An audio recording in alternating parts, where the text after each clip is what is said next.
Again, good evening and welcome to this session of Tuesday's Encounters in New York. This program is presented every Tuesday at 7 p.m. Eastern Time. My name is Mark Beecher, and I'll be your host today. Our guest tonight is Virginia Paciocco. Virginia is a life coach and advertises her business as the awareness coach. And tonight, Virginia is going to talk to us about unlocking your true potential with the use of astrology. So, Virginia, if you can open your microphone and join us. Hello. Hi, how are you? I'm great. How are you? Okay, there we go. I'm better now. Oh, good. Okay. So would you just give us a little introduction of yourself and of your business? And Sure. So my name is Virginia, as you said. Great pronunciation of my last name. So thank you. It's Paciocco. I know it's a difficult one. okay. We have a car dealership here that's Paciocco, and it's spelled like almost the same way. So Perfect. I'm Italian. I've been in Las Vegas for about 30 years. I was in corporate America, and then I journeyed into the spiritual world and the coaching world. So I'm an ICF accredited life coach, but I began investigating astrology about 5 years ago, and I use it as a self-development tool to help people stay in alignment with themselves and gain sovereignty over their inner life and their outer life. So I'm here to just share information and help people understand how they could use their own astrology as a guide to fulfill their potential and just as a tool of understanding. A lot of people feel astrology can be a predictor or fortune telling, but I use it in my business more as a tool to guide people than I do for future telling. very good. I've never understood the rules of astrology, Okay. and it's very complicated, I'm sure. But Yes, it is. how much do you need to know individually to use it, or do you just rely on you as the consulting to lead you? So I'm a guide for sure, but there's so many resources on your own that you could look up. There's free websites. You can get your chart if you want to investigate. I mean, the job of the astrologer is just to interpret the meanings of the symbols, but you know your life best. So for sure, you could go use it on your own without me. But sometimes, even for myself, it's hard me being in my own life. I go to an astrologer to help me because I can get in my own way with what I'm seeing because I only have my limited perspective. Right. I know when Ronald Reagan was president, and Yeah. his wife was very famous for taking advice from her astrologer. Yeah. Um, and was it really specific items that they take advice from? I mean, as you You said, you interpret, but is there really specific advice you're sure. able to give? Yes, there can be. It's kind of like being a physician. You know, you go to school and you're a general practitioner, and then there's specialties. So astrology has specialties.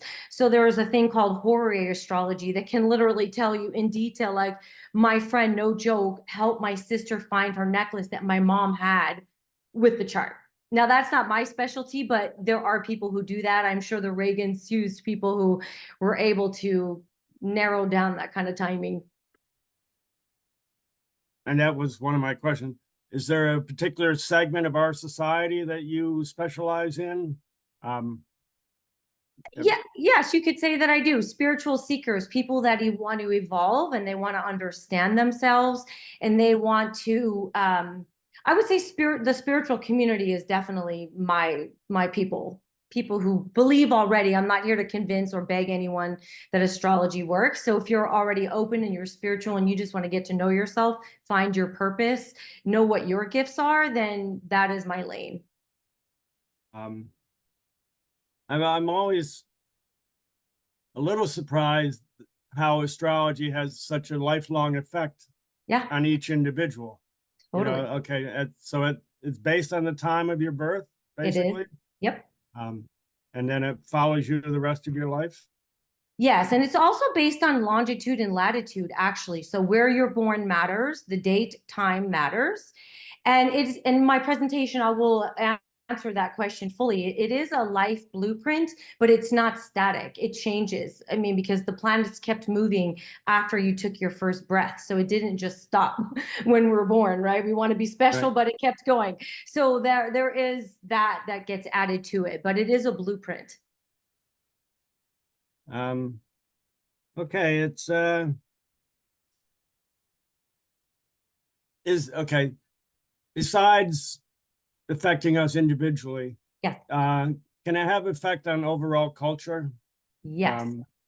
You know, I mean, particularly different countries are so culturally different, that astrology would have an effect on the overall culture as well as the individual.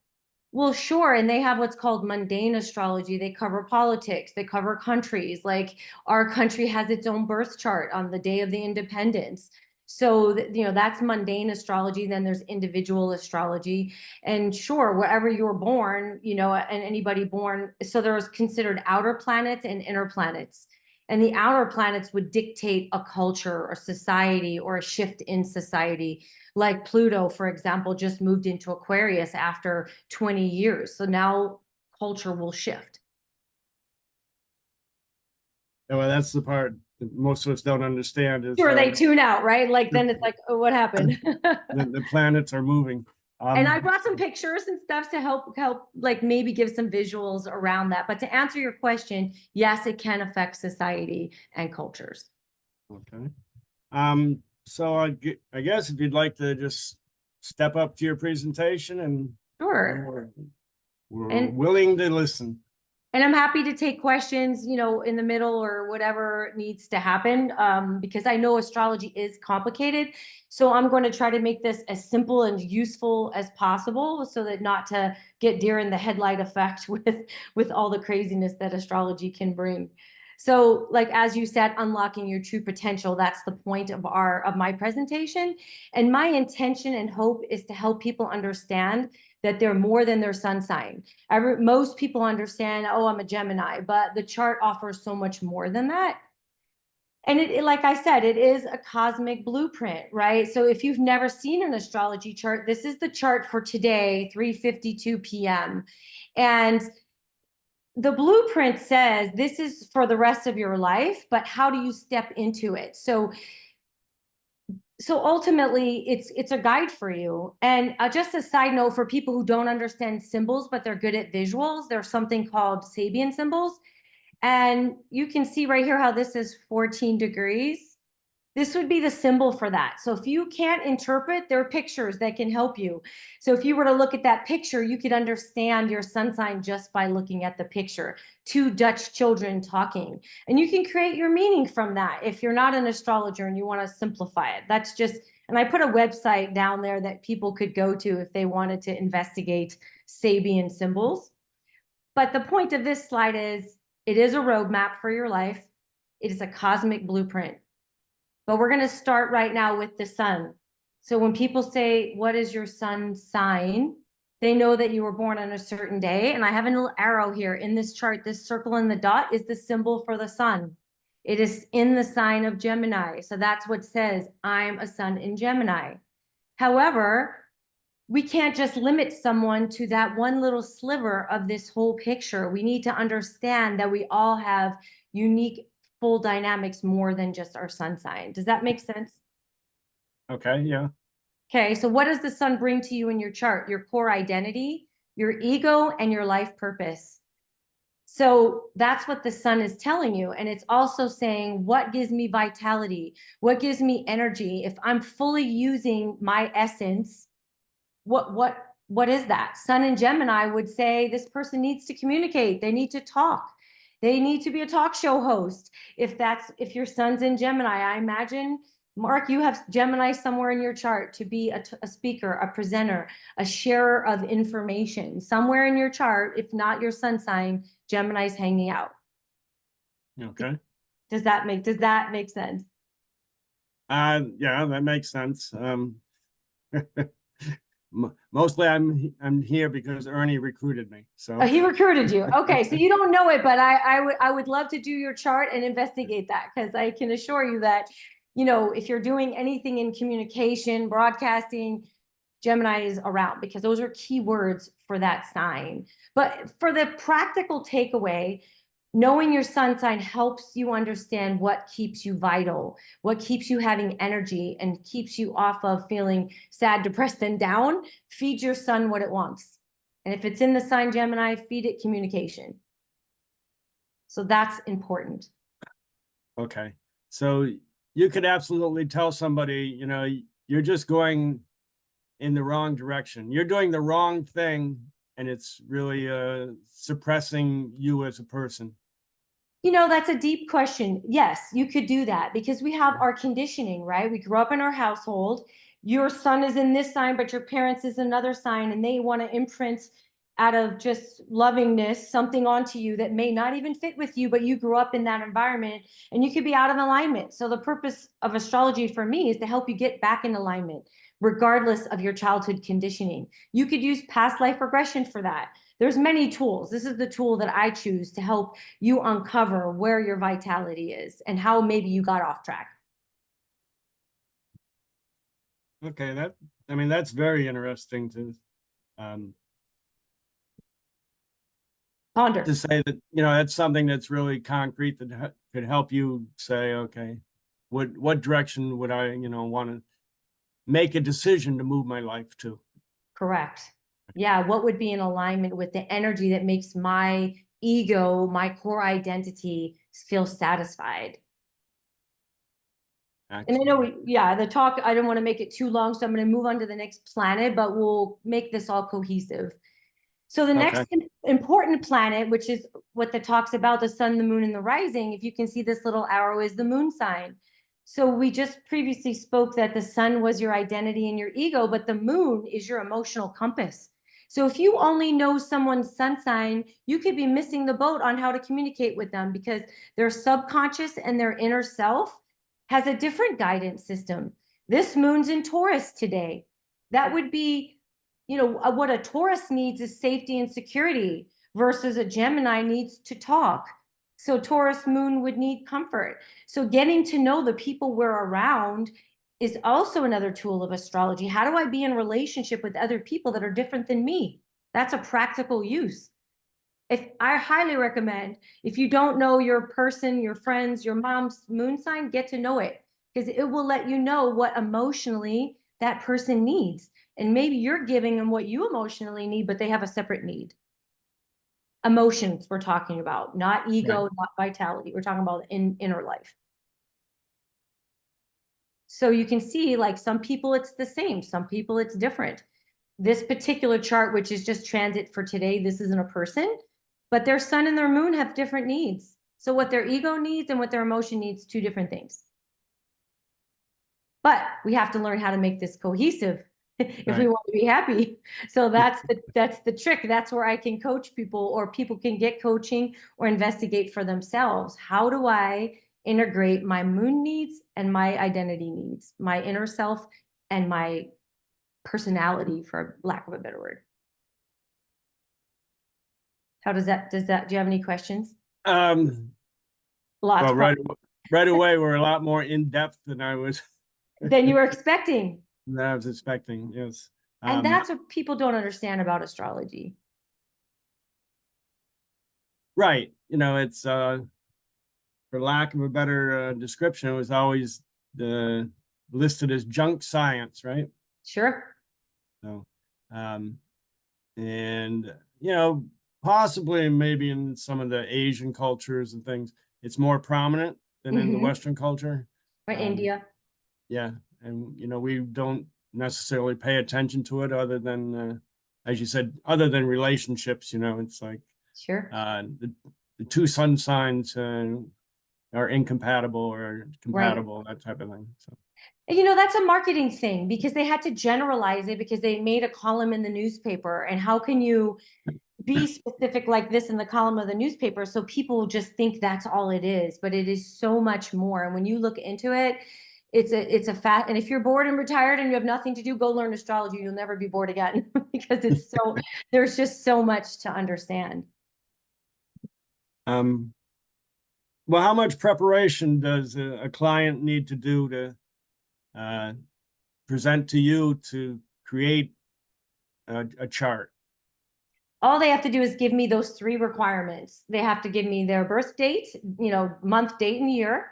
Mhm. And the time is the most crucial thing, because if they say, oh, I think I was born around 11, that really can throw the whole chart off, because this little part right here that says AS, every 4 minutes it moves. So if you tell me a time and you tell me 4 hours different, the whole entire dynamic changes, and then it will not feel right. It'll feel like a pebble in your shoe. Mm. And then the city and state, that's all they need to give me. And then I take it from there, and I'll help walk you through everything that you need to know. Maybe not in 1 hour, but I can support the person in understanding it. So yeah, just those 3 things and book a time. That's it. Okay. Yeah. Or go online, there's astro.com. You can put your information in there and this will pop up. But it's very complicated if you don't know. So a lot of times they go to an astrologer for an explanation. Right.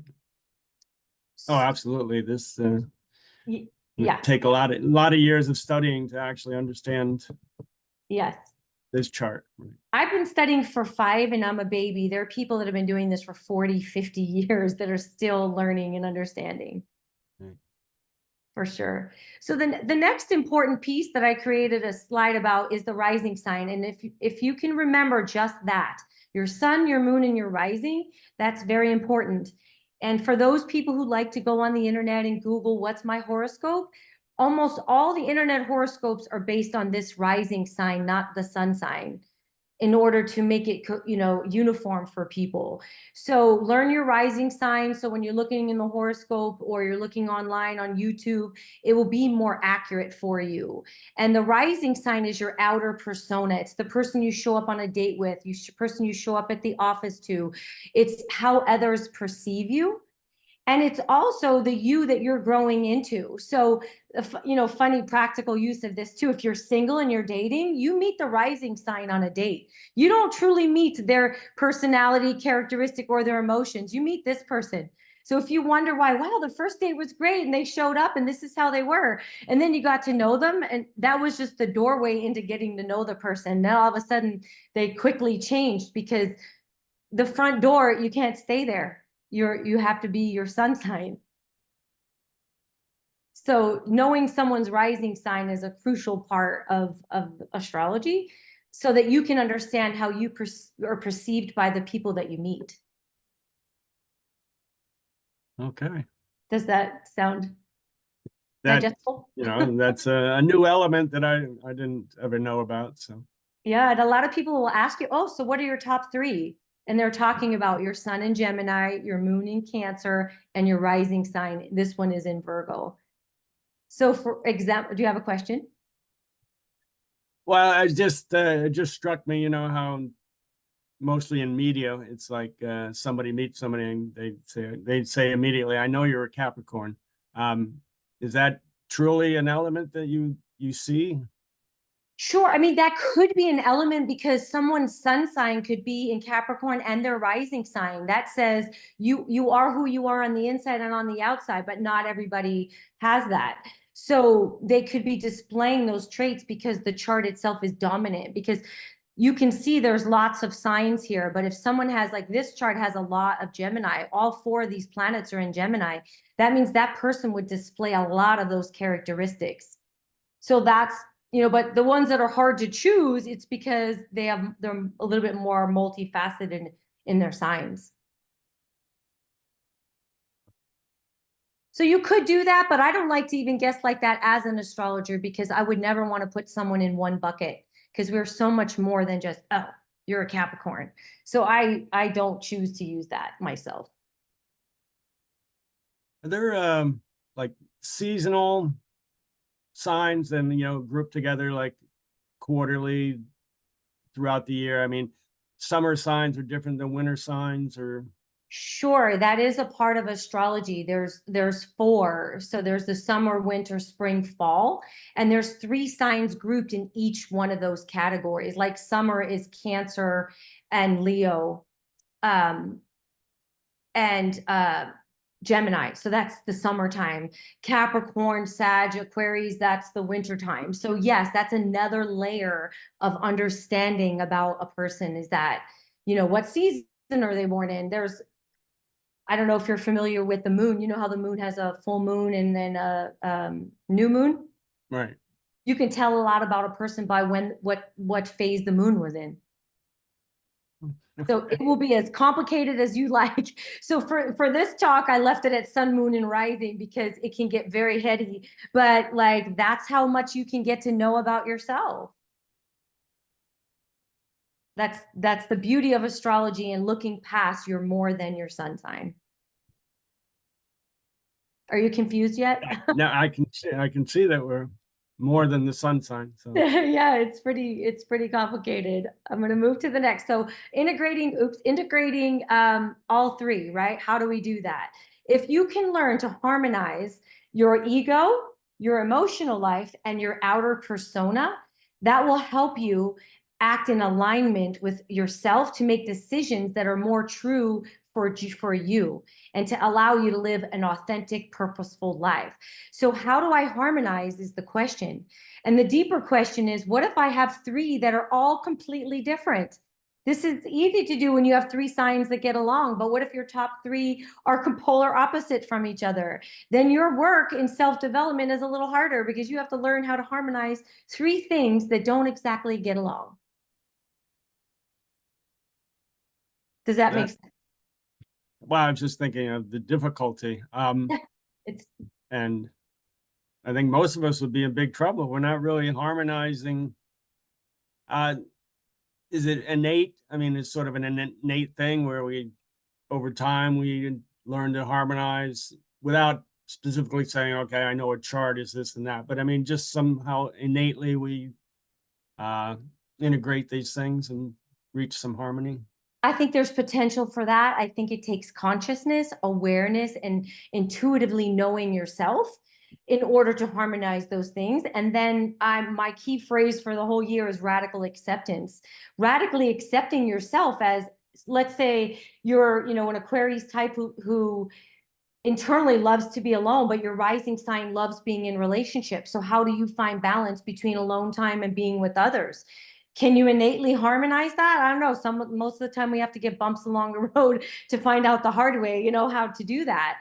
I think, is it possible to do it? Yes. With consciousness and awareness, we can learn to harmonize those things.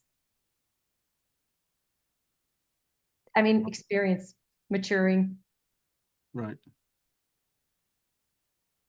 Now, Question. people that are in public life, like the politicians or Sure. anybody that needs to sell something, Yep. Yep. are they a very successful person in that field? Would they be more harmonized um, in Uh, presenting their message, or is just the outer persona just sure. is more important to them than the other two elements? So I would say like Libra is usually associated with politics. So it's possible they have a lot of Libra in their chart, so they know how to harmonize with the public. Does that mean they know how to harmonize within themselves when they get off that, medium? No, that's no guarantee, So it's like what they perceive, they are very excellent at harmonizing with the public, understanding, fighting for the people. Libra is all about justice. But whether they in their personal life, which is clear in politics, know how to do that is a whole nother game. Um, yeah, I'm just thinking that um, the way politics are today, everything is just fractured, and it Sure. doesn't seem like anybody really um, has. Yeah. Yeah. I don't know what I want to say, but nobody really has a good message or a good integration. Um, So that has more to do with mundane astrology and what's going on for the whole world, because the whole world has been in a period of breakdown, so something new can happen, but we're still in breakdown. And unfortunately, to start something new, we have to get rid of something old. So I'm not into politics very much myself, but I can see the breakdown. But I have full faith that that has to happen for something new to arrive. So we have to understand that things go in phases, and we've been in a ending phase up until recently before something new can start. So I think that has more to do with the collective than the individual person's chart. Okay. I have a question here in the chat. Sure. Well, yeah, you said you need to have the location of the birth to a chart. So the question was, people in the southern hemisphere are different than the north, but just any location, right? But do the moon signs change in the northern and southern hemisphere? Well, everything flips around from the northern to the southern. Like people in Australia, like it does flip. It has to do with longitude, latitude, the maps. I mean, luckily, thank goodness for software. If you know where you were born, you put the software in there, it will calculate the whole thing. Unless you're doing a chart by hand, which I don't recommend because it's extremely difficult. You Right. can just put your information in there and it takes all of that in account. But it's So, complicated. Yeah, it's very complicated. so artificial intelligence is helping yet again, right? Yeah, for sure. Because trust me, back in the day when they didn't have all that and they were doing it by hand, and the Greeks, like God love them, it would probably take them a whole day to figure it out. No. Yeah. But what else did they have to do?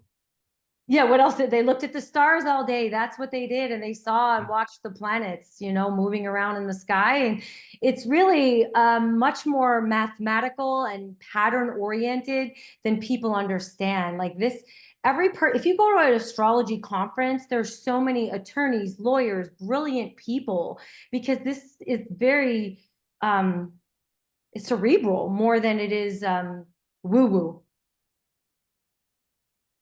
Well, okay. So who developed in ancient world, who developed the astrology? I mean, it was Mesopotamia, it was the Greeks, the Persians, and then, as time moved and everybody separated, in India, they have Vedic astrology. In the West, we have Western astrology. But it really started back with, in ancient Persia, Egypt, Greece. It's very old. So, It, so, it, uh, so all the kings and queens and yes. emperors, they all had their astrologer on their assistants, right? Oh, and medicine, you had to be an astrologer to be a doctor back in the day before astronomy and astrology split. You literally had to know astrology. And I do not specialize in medical astrology. I could give you names of people who do. They literally do just medicine, the body, and how to heal with a person's chart based on their planets. But that's a specialized division of astrology. Um, was Nostradamus an astrologer? Yeah, for sure. 100%. Yep, Okay. he sure was. I think Albert Einstein, Carl Jung, Carl Jung was a big time astrologer, if you're familiar with him. Right. Okay. Edward Casey, I think, even used astrology, if you're familiar with him. No, I'm sure he probably did. Yeah, for sure. So this is another layer that I wanted to share. If it's not too complicated, are we okay on time? Oh, we're fine. Okay. You're the only limitation on our time. Okay, so we'll do this. Okay, so this is a simple practical tool that you could use, right?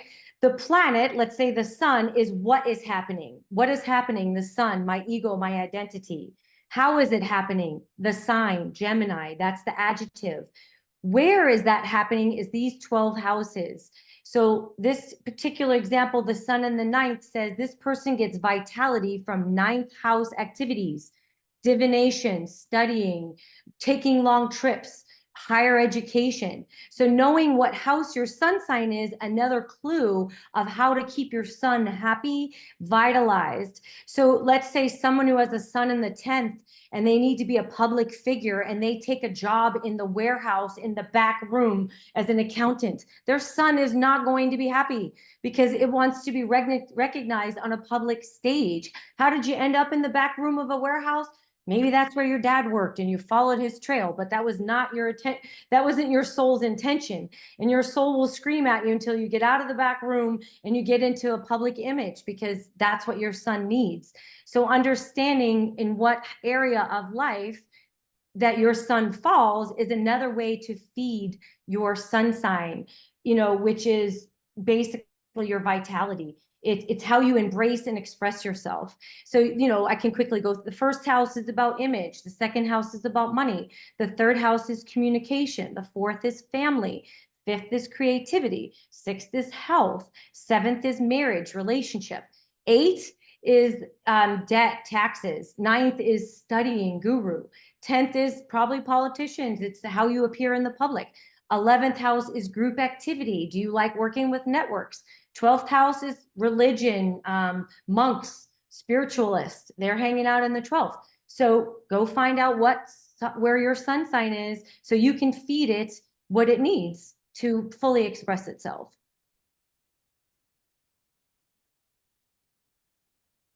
Now, okay. The 12 houses are based on the sun sign, So the but 12, not, yes, not the birth sign. right. So there's a natural order of things. The first house is naturally ruled by Aries. The second one is Taurus. So yes, it is in relationship to the signs. Okay. Yep.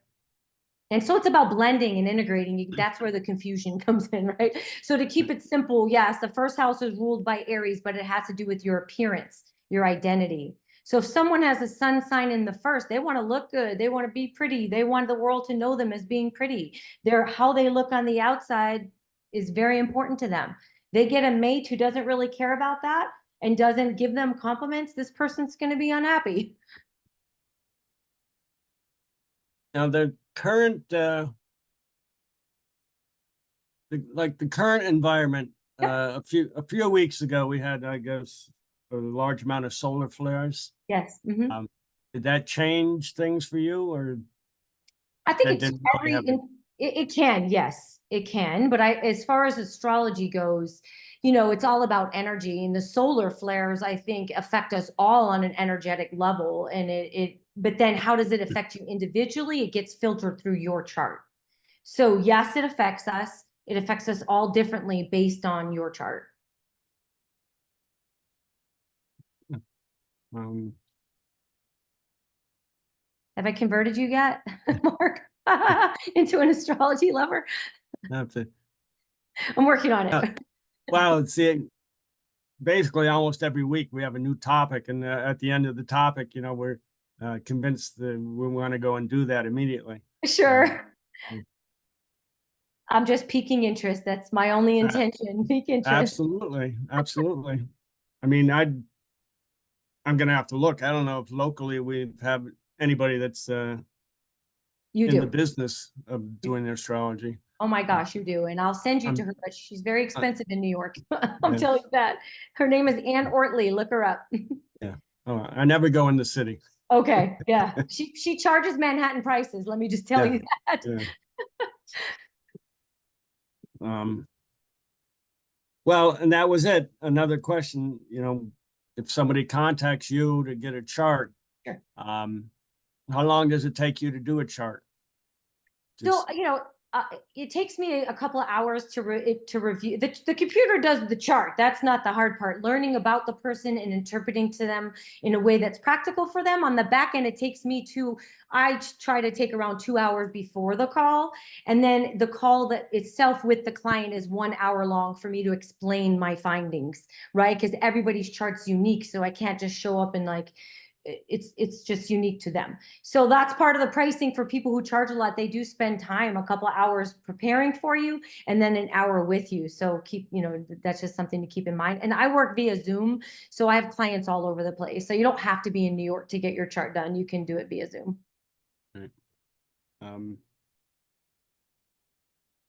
I had a question that just went out of my mind. Okay. Oh, well, okay. Now I'm retired. I've been retired for like 5 years now.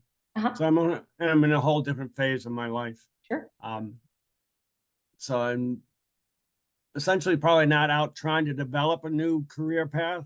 Right. Um, and I would think in terms of life coaching and this type of coaching, it's mostly people that a lot of career coaching that they want to know how this would support their their Sure. careers. Yeah, for sure. Um, There's just so many ways. There's relationship coaching. One of my favorite things is just a tip for everyone. When you have a newborn, you pull their chart. You go figure out what their moon wants, so you don't have to stab in the dark when this poor little thing can't talk to you. Because trust me, a moon in Scorpio wants something completely different than a moon in Aquarius. And if you're a new mom, any tool that you can get to minimize suffering, I think is valuable. And this is one amazing tool that you could use for that. So, and you could find a life coach that does that. Let me help coach you with your children. how often would you, I, as an individual, how often would I have a chart made? So I would say if it's not for coaching, you do your birth chart reading, and then you can come every year for an updated solar return chart. So it'll tell you, okay, what's my upcoming year? What are my lessons for the year? What's going to unfold? Do I need a raincoat or do I need sunblock? And so that's called a solar return chart. It's always based off the natal chart. So I always tell people, come for natal reading first. Let me help you understand your map. And then every year you can come back to figure out what your upcoming year is going to be about. If you're interested in self-development, I tell people they can come like once every 2 weeks or once a month to review what's going on for this month. If knowing the whole year in advance is too much for you to chew on, then come once a month. Okay, let me focus on this month. What's coming for me this month so I can get through that. So I would say you can come once a year, once a month. If you want coaching, it can be more frequent. Okay, if I was to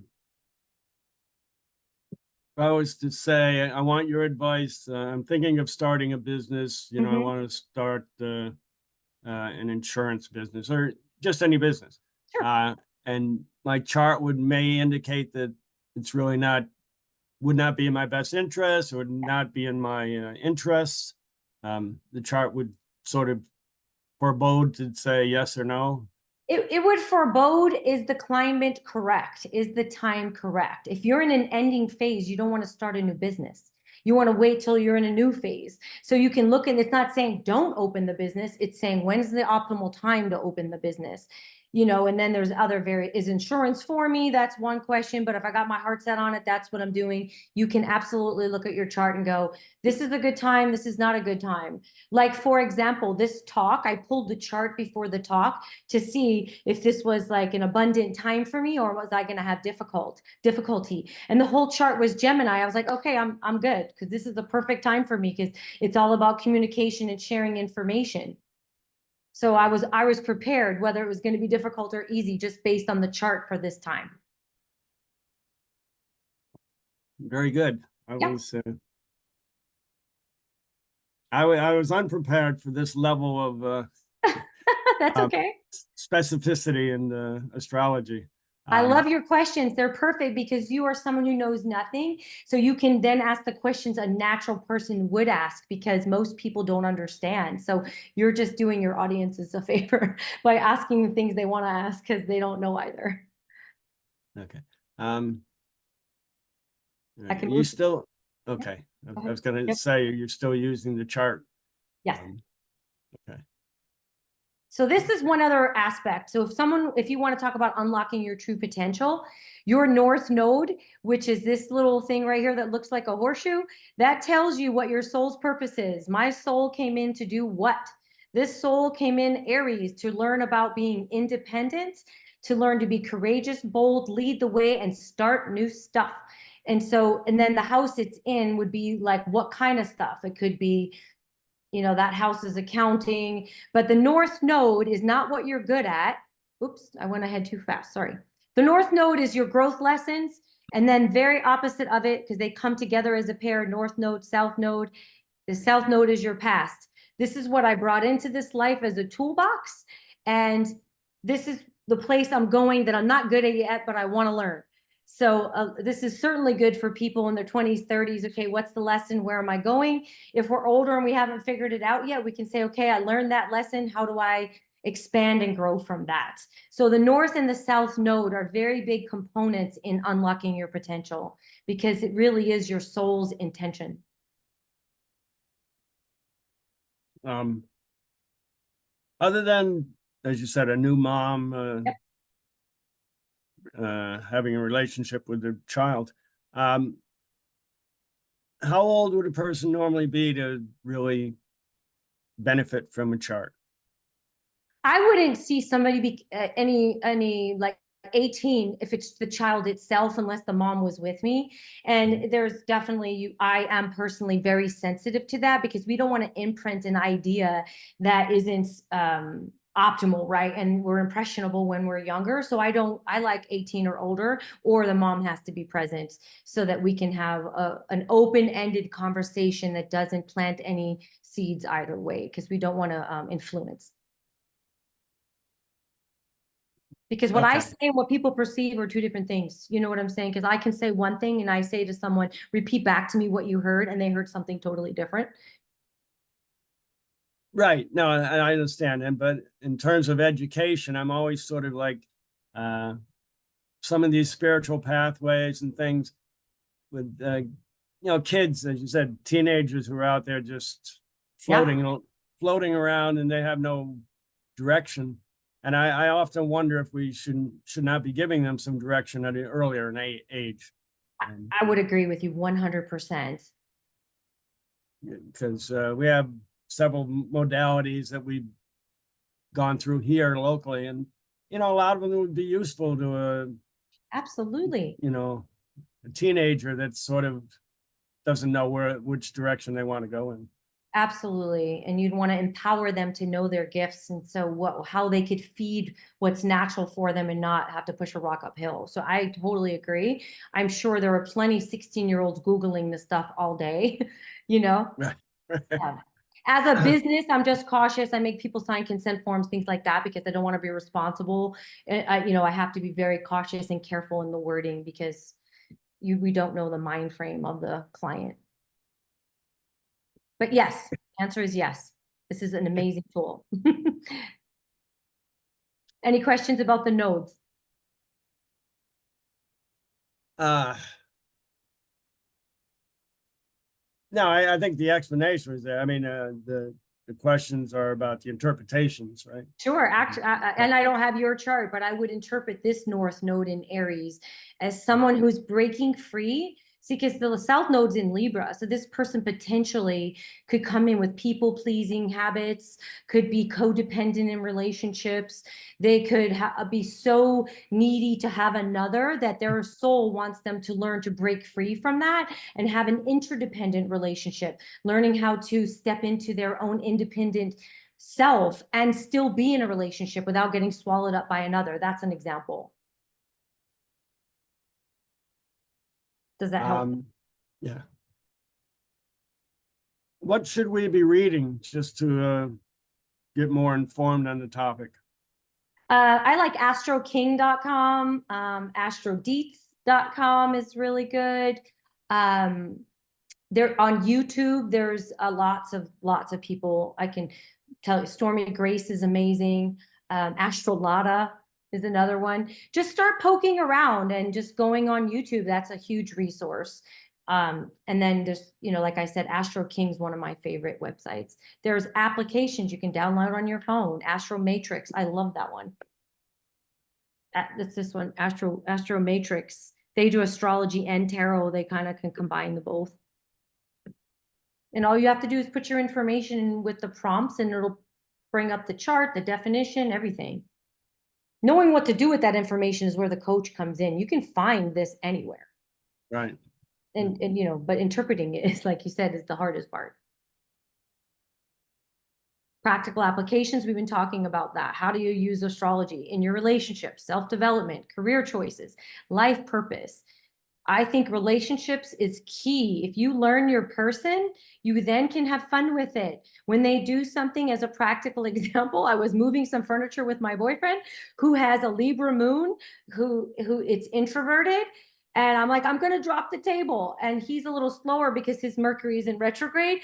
And he didn't respond. And I'm literally looking at him like I'm going to drop the table. But I know he has a pause because of the way his chart functions. So all I could do was just laugh. I can't even be mad at him because his planets just function that way. He needs to process. He processes slower than I am. So it can really save a lot of fights when it comes to relationships if you know your person. That's just one example. Right.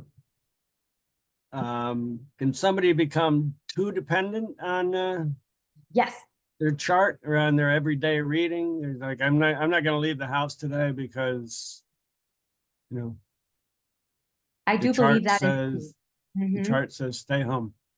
Um, Yep. I believe like any other hobby, people can get obsessed and they don't, and they realize that astrology is life in motion. So you can't just, and literally like, for example, I looked at my chart and it said there was a possibility for a conflict, right? And I thought to myself, I am not getting in a conflict because I had a meeting to go to and it was on Zoom. No conflict, no problem. I go to the gym and I got into a conflict. Because so you can't prevent life from happening otherwise. So you can be too dependent because you can be overly dependent on the chart. I would say you use it as information and then use free will to make choices. um, and actually, I know you're the awareness coach and life coaching, and physical activity is very important in your outlook on that. Well, for me, it is, yes. I'm not only a life coach, I actually own a gym. And Okay. so my chart has a lot of Mars. So I need physical activity. And so sitting on Zoom all day isn't always the best for me. So I do work out. So I also coach people with their health and wellness using nutrition and the chart or whatever it takes. But yes, I do think that that's important. So that would be a suggestion to a client also about, you need to be more active or, you know, 100%. yeah. So this is kind of off topic, but like my Mars, the planet Mars in my chart, which is the engine to my car, is in what's called out of bounds. That means it's past the normal limit. So that Mhm. says I have an abundance of Mars energy. So if I don't do sports, if I don't go to the gym, then that energy is gotta be an outlet somewhere, and you don't want to be the recipient of that, anybody in my life. So I personally go to the gym because my Mars is out of bounds. So I know that about myself, so I've built that into my life.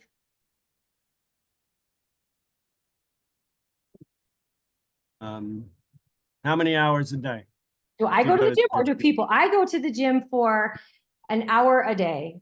I personally go for an hour a day. My boyfriend goes 2 hours a day. He's a Capricorn. He works like a workhorse. So I think it's a Pisces can't go for 2 hours a day. You got to be realistic. But I go for an hour, at least 1 hour a day. If I'm being honest, then I go for a walk for another 45 minutes, but I don't consider that a workout. I'm sure I have more questions here. Yeah, Um, that's my last slide. Do you have any questions? I'm not seeing any on the chat or any other of the participants here. Um, what about sleep and nutrition, Mm-hmm. how they all fold into this? Sure. Uh, It's all there. It's all in the uh, chart. well, particularly sleep, just in terms of a sleep routine, Mm-hmm. better from 9 at night or 10 at night or 11 at night, or some people function better, the night owls actually function better at night, or is that true? Or I would say, we would look at the phases of the moon for that. So, depending on what phase the moon was in when you were born, can dictate like, are you an early riser or aren't you? Do you like to initiate or don't you? So, you'd have to look at the whole chart comprehensively to establish that for oneself. But sure, yes, that these are all ways you could look at your chart to help you stay in alignment with your little map. um, and the same with nutrition. We got you go from vegans to carnivores, Yeah. um, and is that part of your chart? Is that part of your initial, birth makeup, or? Sure, that definitely contributes, depending on where, what's in your sixth house, because that rules nutrition. It's ruled by Virgo. So, do you have planets in there? What are those planets doing? Are they in a good position? Because planets can be in a disadvantaged position or in a positive position. And so we would have to take all of those things into consideration. And I know this talk isn't about this, but for nutrition, I tend to look at human design personally, but that's another topic because I use human design more for how someone eats myself personally, but it is in the chart. When people come to me, I will pull that up for them as well if that's their concern. So there's so much you can learn. That's really what I want you to take away is just go learn your moon sign at the very least so you know your emotional self and you can figure out what it is that you need to feel emotionally satisfied so that you can feel in alignment with yourself. Right. And I guess some of the sites you recommended, like Astro King or Astro Matrix, um, they provide charts. Yeah, they do. Yep, they sure do. What if I don't know my exact birth time? That's tricky. I'm not going to lie. That is very tricky. There is what's called like a chart rectification. You'd have to go to a specialist because some people, let's say, who have been adopted and they don't have any idea. There are ways through questioning to figure it out, but it is on your birth certificate. So most people can look on their birth certificate. It's on there. The second best source, ask your mom, what time you were born. At the very least, if she can tell you AM or PM, or if she can tell you between 12 and 2. But if it's like, I have no idea, then you need to go to a specialist to figure that out because it's tricky. Right. Now I know Yeah. I have a twin sister and we're the youngest of 7 kids. Oh, And when we asked my mother and she goes, "Oh, I don't remember," is it on your birth certificate? I You should be. I believe it's on the hospital record. I don't think Yep. it's on the birth certificate, but I can double check that. If you dig, you can find it. I was born in New York myself, and it's Yeah. on my birth certificate. And you can find it. I would say make some effort and find it because it's very important. Um, It's is there's a preponderance of births are usually early morning, right? Is that a I don't key? know Or, this. I don't know the statistics on how many are in the morning or how many are in the yeah. night, So but I would say I twins is an interesting topic because if yeah. you're born only minutes apart, the charts can be identical and their lives can be completely different. Oh, totally, Yeah, totally. Yeah. Yeah. I mean, as far as the hospital record, it was a minute or two difference. right. Uh, but no, we're totally different people. So, Yep, free will. We have free will yeah. to choose how we're going to express things, right? No. Uh, That's all I have for you. okay. Unless you have something specific you want to talk about. No, I think it's been really very informative. It it makes astrology sound much more interesting. I think you did a fantastic job with us. Um, as I said, it's leading up to this. It's sort of like everybody knew their sun sign, and it was just a little thing in the newspaper, and I only ever looked at it on my birthday, and Mhm. um, but it's much more informative. It's how in depth it is, and really, it's got some really concrete information. And So, practical uses. There are so many practical uses for astrology. I have a Virgo moon. We love practicality. So if you come to me, I'm going to give you practical uses for it right. and how you can use it to enhance your life. And do you think Pat Nixon was really running the country with her astrologer? I think those astrologers had way more power than we think. And it was Yeah. JP Morgan who said that millionaires don't use astrology, billionaires do. Right. So, there's something to it. I mean, there's a lot of very smart, powerful people who use it. Uh, Very good. It's just been an excellent presentation. I Thank really you. enjoyed it. Oh, good. I'm happy that you were here, and you're welcome. Come back at any time, and Well, I don't thank know. you. I don't know if we can get more in depth or not, but I feel blessed. Thank you so much for having me. It was such a great opportunity. I was born in New York, so I appreciate you inviting me and sharing your space with me and your kind presentation skills. Um, so I don't see any more questions arising here. So again, thank you. You're welcome. Thank you. And for everyone else listening, be with us again next Tuesday at 7 o'clock and we'll have another presentation. So thank you. Thank you.